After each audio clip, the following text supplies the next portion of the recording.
Hello students, welcome back to our channel மாணவன் ஆசிரியர். இந்த விட நம்ம என்னோட பார்க்க போகிறோம்னு பார்த்தீங்கன்னா, முதலடை பருவத் தேர்வு 2024 12th ஸ்டாண்டர்ட் எக்கனாமிக்ஸ் தமிழ் மீடியத்துக்கான கவர்மெண்ட்டோட அஃபிஷியல் ஒரிஜினல் கொஷின் பேப்பர் தான் பார்க்க போகிறோம். மொத்த மதிப்பெண் 50. இதில் 10 ஒரு மதிப்பெண் வினாக்கள் கொடுத்துருக்காங்க. 1 மார்க் பொறுத்த வரைக்கும் ஆஸ் யூஷுவல் புக் பேக்கை நல்லா தரவாக படிச்சுக்கோங்க.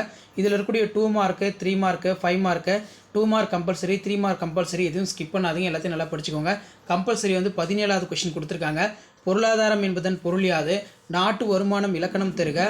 தொகுப்பு தேவையின் பகுதிகளை பட்டியலிடுக. சராசரி நகர்வு நாட்டம் வரையறு. நெக்ஸ்ட்டு ஊரக வேளாண்மையின் முக்கிய இயல்பு.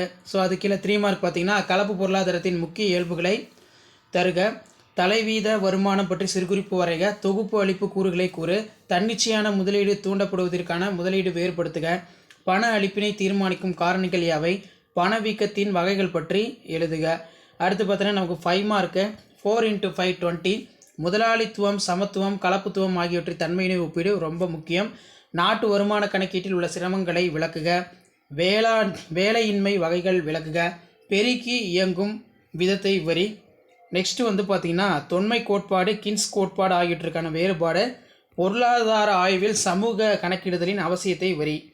ஸோ இதான் பார்த்திங்கன்னா 12th ஸ்டாண்டர்ட் எக்கனாமிக்ஸ் தமிழ் மீடியத்துக்கான first mid term test official original question paper. மறக்காத வீடியோ ஃப்ரெண்ட்ஸுக்கு ஷேர் பண்ணுங்கள். மாணவன் ஆசிரியர் யூடியூப் சேனல் சப்ஸ்கிரைப் பண்ணிக்கோங்க.